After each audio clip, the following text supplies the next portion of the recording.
The High Council chamber of the Galactic Confederation fell silent as Ambassador Cuthrick approached the central podium. Their crystalline appendages clicked against the polished floor, refracting light in precise geometric patterns that signaled both confidence and mild disdain.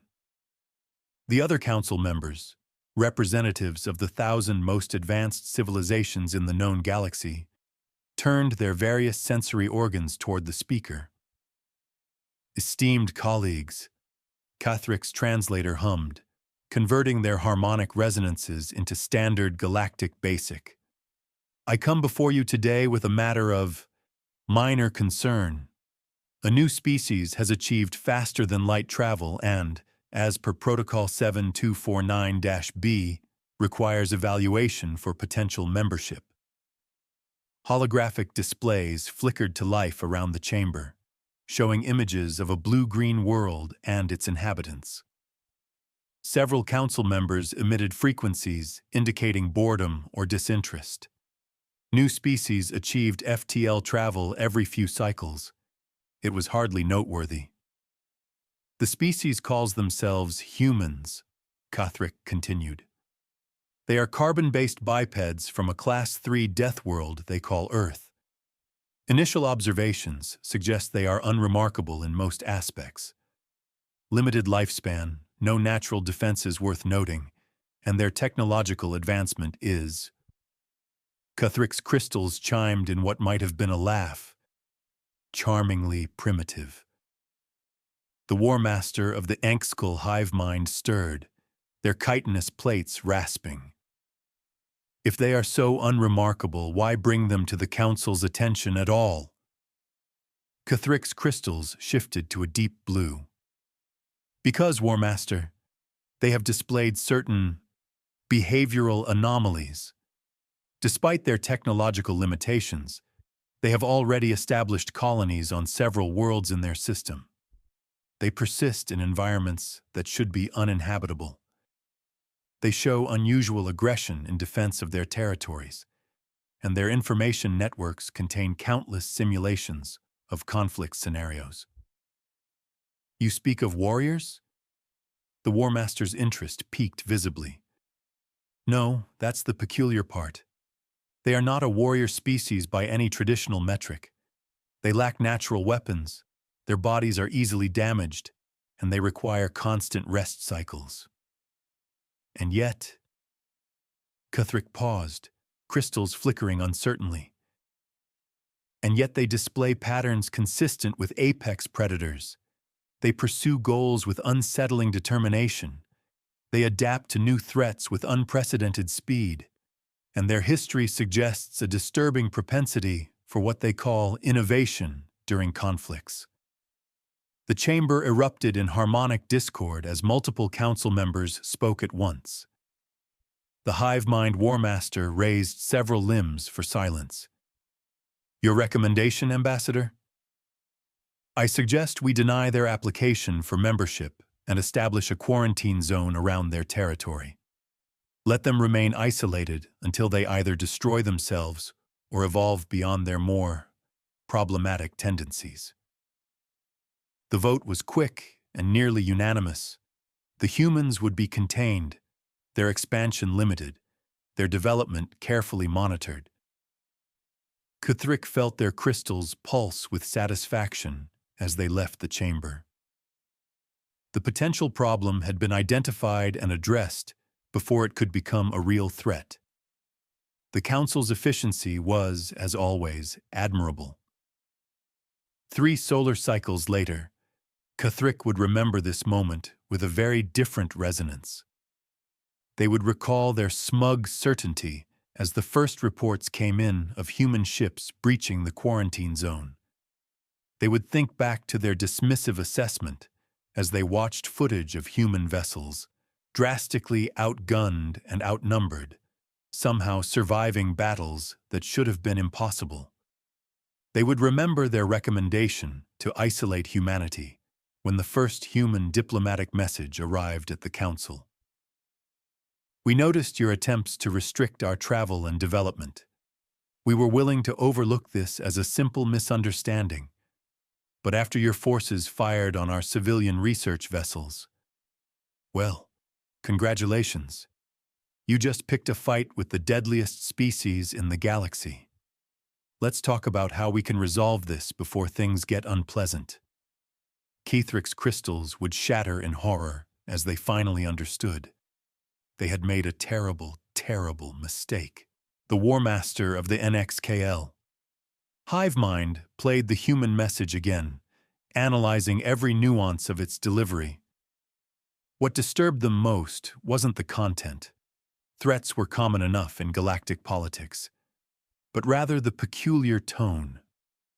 The human spokesperson had delivered their message with what the Hivemind's cultural databases identified as a smile, a facial expression that could indicate anything from genuine pleasure to predatory intent. "They're bluffing," declared Subcommander Vakestrix, their crystalline form pulsing with agitation. "Their ships are centuries behind our technology. Their weapons are barely more than fusion-based projectiles. They can't possibly pose a real threat." The War Master's antennae twitched. "Then explain how 3 of their civilian vessels escaped our most advanced pursuit craft." "Luck," Vakestrix insisted. "Random chance. Their pilots took irrational risks." "Their pilots," the War Master interrupted, "deliberately led our ships through an asteroid field at velocities that should have been impossible to navigate. When our commanders slowed down, following proper safety protocols, the humans somehow maintained their speed. They were flying through spaces barely larger than their ships, making course corrections that our simulators say should have torn their vessels apart." The chamber fell silent as the implications sank in. The humans hadn't just escaped. They had demonstrated capabilities that defied the Confederation's understanding of physics and biology. No sentient species should have been able to process information and react quickly enough to navigate at those speeds. The G-forces alone should have rendered their primitive organic brains unconscious. "There's more," the War Master continued. "Analysis of their transmission reveals something concerning. The message wasn't broadcast from their homeworld or any of their major colonies. They somehow penetrated our security networks, accessed our communication channels, and delivered their warning through one of our own relay stations." Vextrix's crystals paled. "Impossible. Our cybersecurity was bypassed using methods we still don't understand. Their information warfare capabilities are unprecedented. They're already inside our networks, Subcommander. We just don't know how deep." A junior analyst, barely out of their first metamorphosis, raised a trembling appendage. "War Master, you need to see this. We've been analyzing human entertainment broadcasts, trying to understand their psychology. They have thousands of simulated scenarios about wars with alien species, detailed hypotheticals about how to fight enemies with superior technology. They've been preparing for this possibility for centuries, long before they even knew we existed." The War Master absorbed this information, their compound eyes shifting through spectrums of troubled thought. A species that spent its pre-contact years imagining all the ways they might have to fight the universe. A species that turned their entertainment, their leisure activities, into battle preparation. Who does that? "There's worse news," the analyst continued, their voice dropping to a nervous whisper. "We've detected unusual activity in the quarantine zone. The humans aren't trying to break out.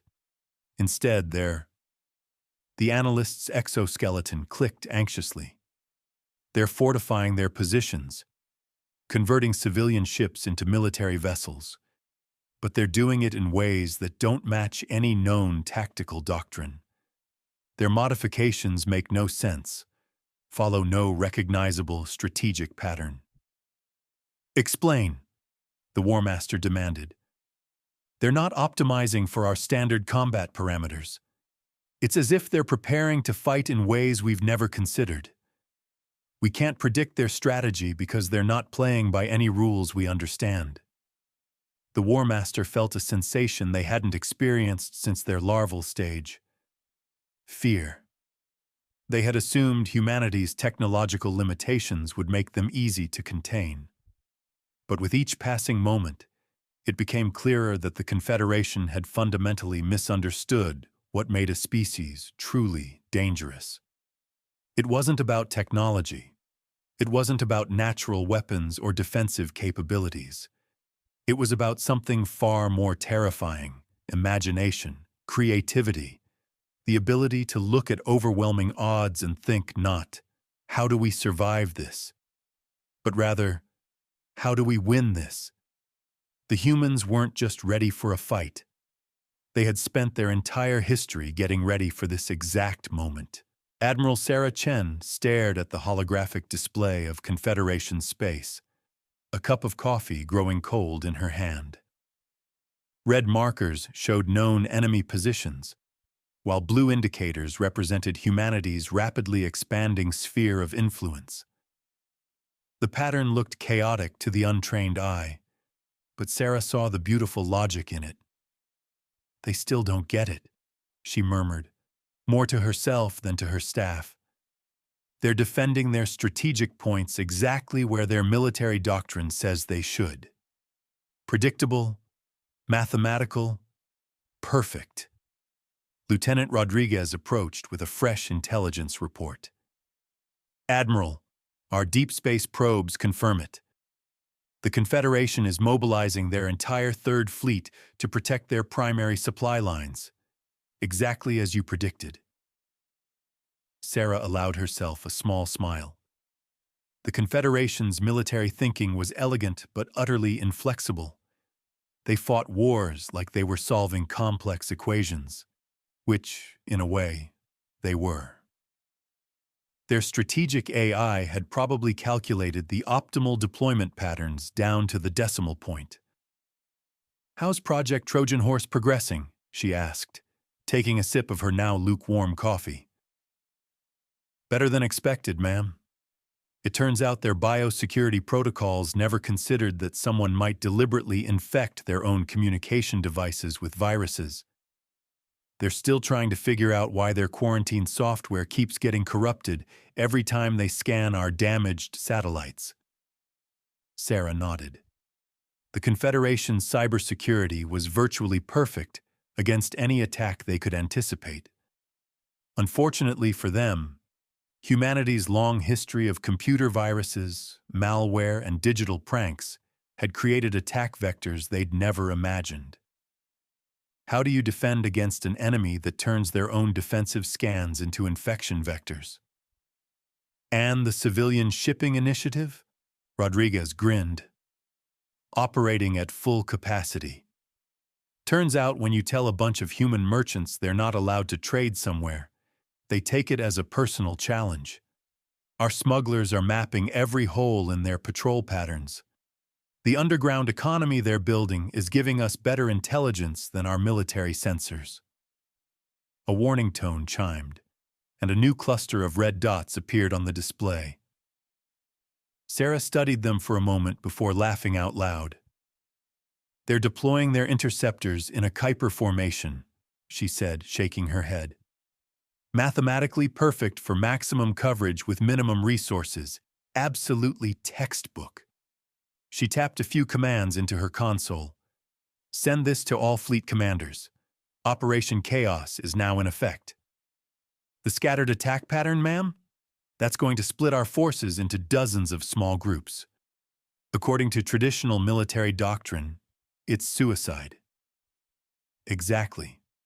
Their tactical computers will calculate that we're making a crucial mistake. They'll adjust their formations to exploit our apparent vulnerability, shifting their forces to capitalize on our error. And that's when we trigger the second phase." Rodriguez studied the display, watching as blue markers began breaking apart into smaller units, moving in seemingly random patterns. To the Confederation's analytical systems, It would look like humanity's command structure was breaking down, their forces dispersing in panic. "How long do you think it'll take them to realize we're not retreating?" he asked. "Probably right about the time our scattered forces start hitting targets their predictive models said were impossible to reach." Sarah finished her coffee. "The problem with fighting a perfect enemy is that they expect you to follow perfect logic. They're looking for patterns, trying to calculate our optimal strategies. But humans?" She set down her cup. "Humans excel at being just the right kind of wrong." New alerts flashed across the display as the first wave of scattered human ships made contact with Confederation forces. The alien vessels, positioned perfectly to counter any rational attack strategy, found themselves responding to dozens of small-scale engagements that somehow didn't fit any known combat doctrine. Sarah watched as the carefully organized red dots began shifting, trying to adapt to a chaotic situation their strategic AI couldn't properly analyze. "Send a message to all commands," she ordered. "The party's starting. Time to show them why you should never pick a fight with a species that turned warfare into an art form." In the Confederation's Strategic Command Center, the most advanced artificial intelligence ever created was experiencing something close to a nervous breakdown. Trillions of calculations per second were failing to produce coherent predictions of human behavior.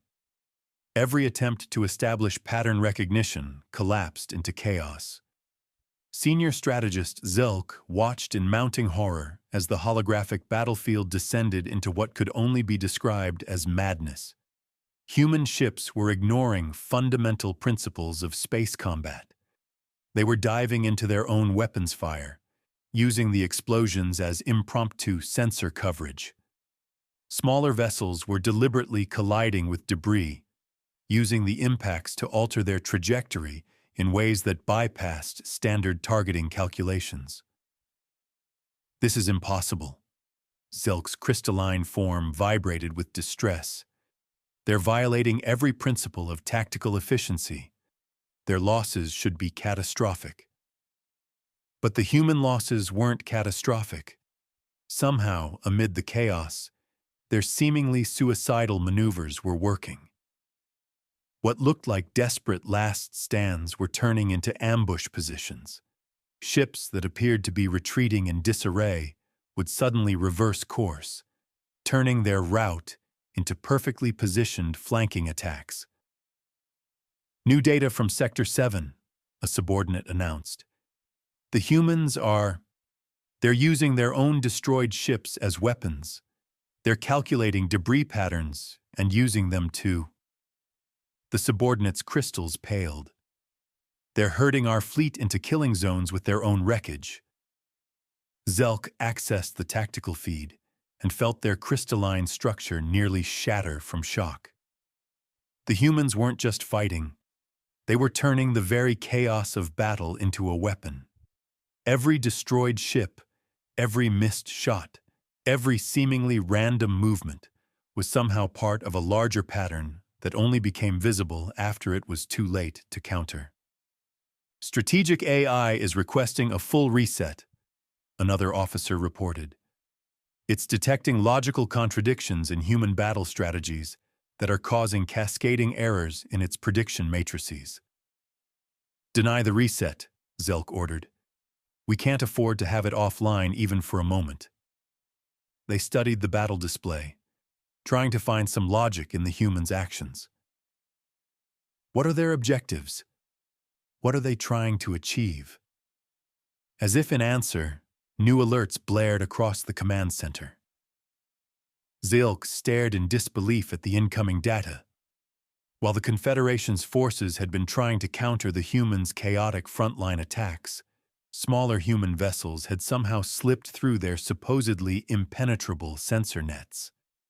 Not just through them, they had apparently been moving through them for days, hiding in what the strategic AI had classified as sensor ghost zones. "Multiple strikes reported behind our lines." The subordinate's voice was shaking. They're, they're hitting targets that weren't classified as military objectives. Civilian shipping hubs, entertainment nodes, resource distribution centers. Zelk's horror deepened as understanding finally dawned.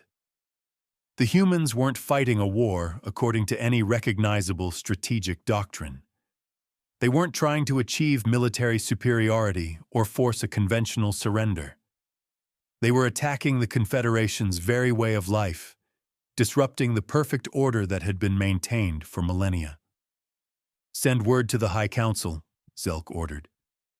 "The humans, they're not just a military threat. They're a philosophical one. They're proving that chaos can triumph over order, that imperfection can defeat perfection. If our people see this..." They left the thought unfinished, but everyone in the command center understood. The Confederation had maintained its power through the absolute certainty of its superiority, the unshakable logic of its methods. But now a species had appeared that turned illogic into an advantage, that wielded chaos like a weapon, that looked at the perfect order of the universe and said, "Let's break it and see what happens." And the most terrifying part? They were enjoying it. The human communications they'd intercepted were filled not with the expected stress and fear of war, but with something far more disturbing: excitement, laughter, the thrill of facing impossible odds and finding creative ways to overcome them. The Confederation had indeed picked a fight with the deadliest species in the galaxy. They just hadn't understood what made them deadly. Captain Maria Torres of the HMS Machiavelli had a reputation for being unnaturally calm in crisis situations. As her ship corkscrewed through a field of Confederation plasma fire, that reputation was being tested to its limits. Hull integrity at 47%, her AI reported with irritating serenity. Enemy targeting systems are adapting to our evasion pattern. Then let's give them something new to adapt to. Maria's fingers danced across her neural interface.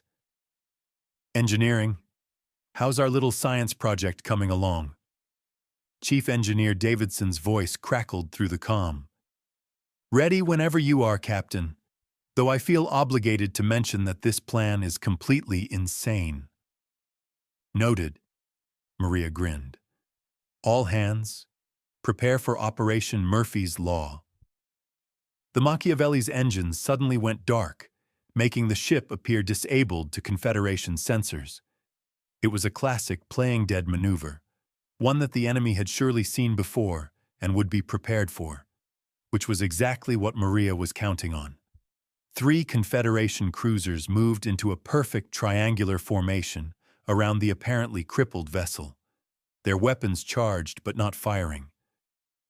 Maria could almost see their tactical AI calculating the optimal approach vectors, preparing for every possible human trick it had encountered so far. "They're scanning us," Tactical reported. "Their systems are trying to detect any signs of..." "Wait, they're detecting the quantum fluctuations from our modified drive. They're backing off." Maria's grin widened. "Too late. Execute." The Machiavelli's modified quantum drive activated, but not in any way its designers had intended. Instead of generating a controlled space-time bubble for FTL travel, it created a localized field of quantum uncertainty. For a brief moment, the laws of physics around the ship became more suggestion than rule. The Confederation ship's perfect formation suddenly became their undoing. Their automated systems, designed to maintain precise distances and angles, went haywire as space itself seemed to hiccup around them. Before their AI could compensate, the 3 vessels had collided, their shields harmonizing in exactly the wrong way. "Direct hits on all 3 targets," Tactical announced with a hint of awe. They're actually shooting at each other now. Their targeting systems can't tell friend from foe in the quantum distortion." "Beautiful," Maria breathed. Send the data to Fleet Command. Operation Murphy's Law is a success. Sometimes the best weapon against a perfect enemy is a little manufactured chaos. The Machiavelli limped away from the scene of devastation, its hull scorched, but its crew triumphant. They had just proven that sufficiently advanced technology could be defeated by sufficiently creative application of its own principles. The Confederation had mastered quantum mechanics.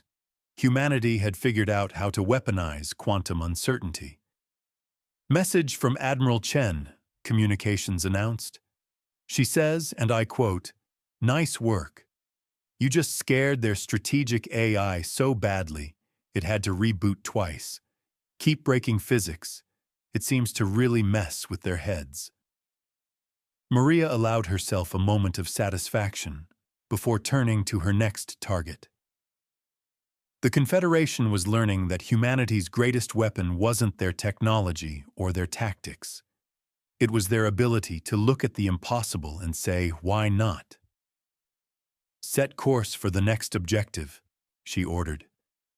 "And someone tell engineering to start working on Plan B. Something tells me the Confederation is going to start watching for quantum disruptions." "Already on it, Captain," Davidson replied.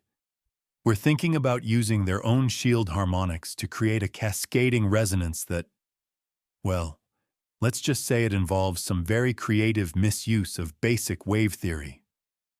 "Perfect." Maria settled back in her command chair. "Let's go show them another impossible thing before breakfast." As the Machiavelli moved off to its next target, Maria reflected that this war was teaching both sides some valuable lessons. The Confederation was learning that perfect order could be defeated by creative chaos. And humanity? They were learning just how much fun it could be to break the universe's rules in exactly the right way. In a secure chamber deep within Earth's primary military command center, Dr. Elaine Hawthorne was explaining humanity's latest advantage to a room full of senior officials. The holographic display showed what appeared to be a children's game of cat's cradle, a complex pattern of intersecting strings. "This," she said, pointing to the display, "is how the Confederation maps hyperspace routes. Beautiful, isn't it? Mathematically perfect. Each string represents a stable path through higher dimensions, calculated to 15 decimal places." Admiral Chen leaned forward. "And this helps us how?"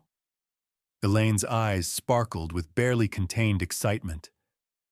"Because we found something they missed. Something so obvious that their perfect mathematical models simply couldn't see it." She gestured, and the display shifted. "They map hyperspace like it's a fixed geometric structure. But we humans, we map it like this." The neat pattern of strings suddenly became a chaotic tangle. Instead of precise mathematical lines, it now looked like a ball of yarn after a cat had finished playing with it. "Their maps assume hyperspace is stable and predictable. But we've known since our first experiments that it's not. It's dynamic, constantly shifting. Those little quantum fluctuations they ignore as rounding errors? They add up. Hyperspace isn't a highway system. It's a river with currents and eddies."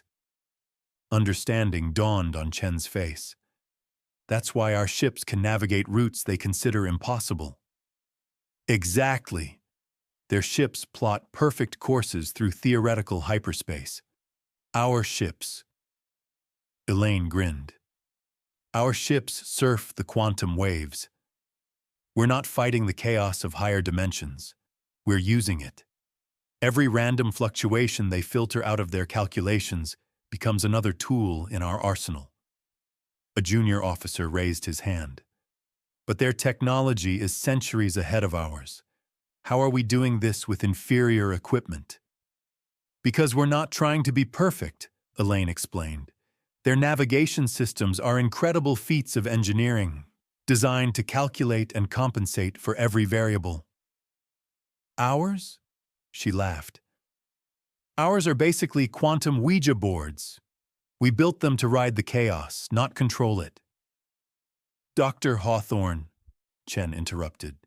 Are you telling me our hyperspace advantage comes from the fact that our navigation systems are technically worse? Not worse, different. They built perfect tools for a perfect universe. We built imperfect tools for an imperfect universe. And guess which universe we actually live in? The implications rippled through the room. The Confederation's greatest strength, their pursuit of perfection, had become a critical weakness.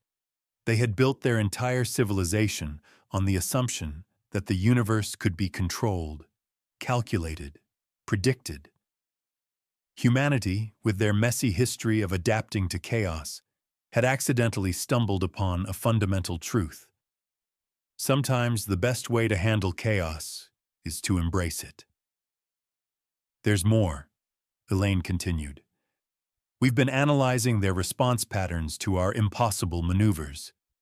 Every time we do something that contradicts their models, their entire command structure has to pause to recalculate. It's like, imagine playing chess against someone who has memorized every possible game. Then suddenly you make a move that, according to all their knowledge, can't exist. Psychological warfare through physics violations, Chen mused. I like it. Better yet, Elaine pulled up new data. We're starting to see signs that their younger officers are beginning to question their training. Some of them are attempting to replicate our illogical tactics. Their command structure is facing a crisis of confidence. How do you maintain perfect order when chaos proves more effective? The room fell silent as the implications sank in. They weren't just winning battles. They were challenging the very foundations of Confederation society. Every successful, impossible maneuver, every victory through chaos, was a crack in their enemy's philosophical armor. Keep developing this, Chen ordered. If we can't match their technology, we'll beat them with physics they're too perfect to see. The High Council chamber of the Galactic Confederation was no longer the serene, orderly space it had once been. The holographic displays flickered with chaotic battle data, and the once harmonious hum of the council members' discussions had devolved into discordant frequencies of panic and confusion. Ambassador Cathric's crystalline form, once a symbol of confidence and poise, now flickered with erratic pulses of anxiety. Esteemed colleagues, Cathric began, their translator struggling to convey the gravity of the situation. The human threat has escalated beyond our worst projections. Their unconventional tactics have rendered our strategic AI ineffective. Our fleets are in disarray, and their incursions into our territory are increasing at an alarming rate. The War Master of the Eniexcoel hive mind rose, their chitinous plates clattering with agitation. We must adapt. Our reliance on perfect order and predictability has become our greatest vulnerability. The humans thrive in chaos, and we must learn to do the same. Cathric's crystals dimmed. But how? Our entire civilization is built on the principles of order and precision. To embrace chaos would be to undermine the very foundation of our society. Then we must evolve, the War Master declared, or face extinction. In the depths of the Confederation's Strategic Command Center, senior strategist Zelk was grappling with the same dilemma. The strategic AI, once the pinnacle of logical perfection, was now a liability.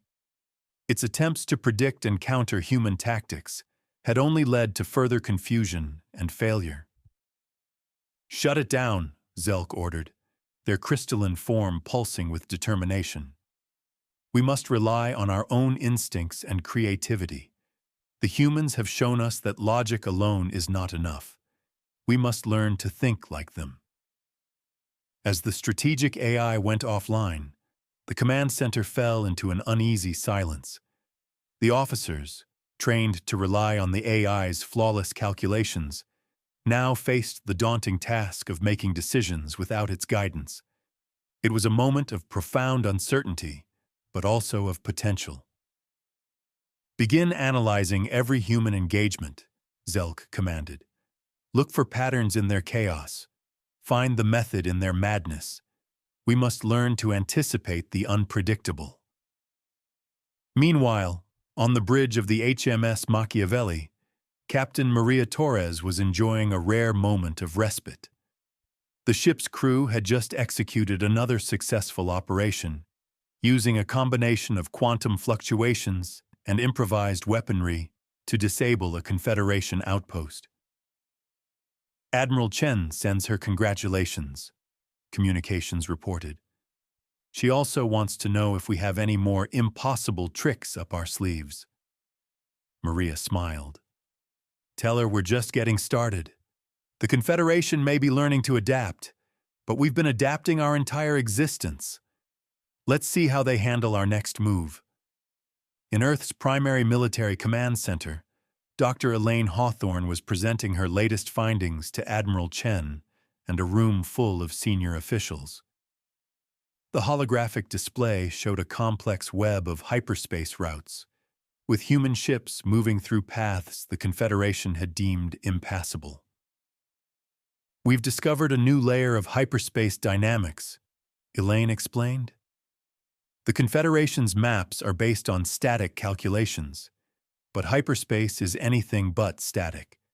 It's a living, breathing entity, constantly shifting and evolving. By tapping into these fluctuations, we can navigate routes they can't even perceive. Chen leaned forward, her eyes narrowing with interest. Can we use this to our advantage in the larger conflict? Absolutely, Elaine replied. We're already developing new navigation systems that can ride these hyperspace currents. It will allow our ships to move faster and more unpredictably than ever before. The Confederation won't know what hit them.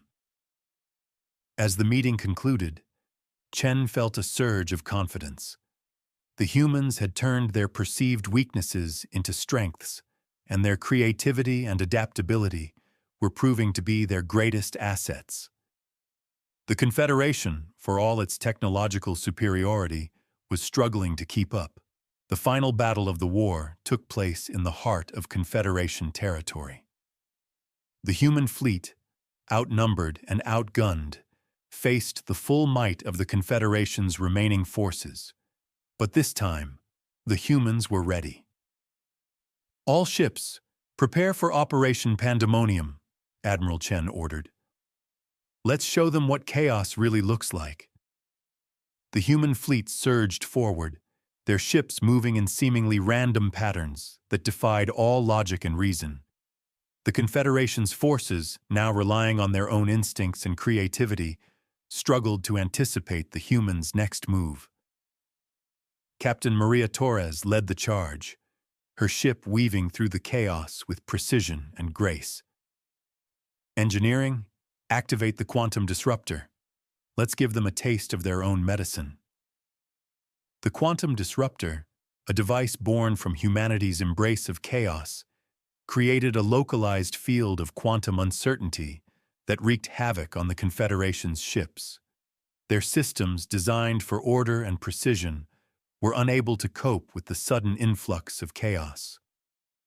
Direct hits on multiple targets, Tactical reported. Their formation is breaking apart. As the battle raged on, the Confederation's forces began to falter. Their attempts to adapt to the humans' tactics were too little, too late. The humans, with their unparalleled creativity and adaptability, had turned the tide of the war. In the High Council chamber, Ambassador Cuthrick watched in horror as the holographic displays showed the Confederation's defeat. Their once mighty fleet was in disarray, and their territory was falling to the humans. It's over, Cuthrick whispered, their crystals flickering with despair. We have lost. The War Master of the Nexcal hive mind rose, their chitinous plates clattering with resignation. We must surrender. The humans have proven that chaos and creativity are more powerful than order and perfection. It is a lesson we must learn if we are to survive. As the Confederation's surrender was broadcast across the galaxy, Admiral Chen addressed her forces. Today, we have shown the universe that no matter how advanced or powerful our enemies may be, they can never defeat the human spirit. Our creativity, our adaptability, and our willingness to embrace chaos have brought us victory. Let this be a lesson to all. Never underestimate the power of the human mind. In the aftermath of the war, the Galactic Confederation underwent a profound transformation. They began to embrace the principles of creativity and adaptability that had once been their downfall. The humans, now recognized as the galaxy's most formidable species, took their place as leaders of a new era of cooperation and innovation. As for Captain Maria Torres, she returned to Earth a hero. But she knew that the true victory was not in the battles they had won, but in the lessons they had taught the galaxy. The humans had shown that even in the face of overwhelming odds, creativity and determination could triumph over perfection and order. And so, the galaxy entered a new age, one where the impossible was just another challenge to be overcome. The humans, with their boundless imagination and unyielding spirit, had forever changed the course of history.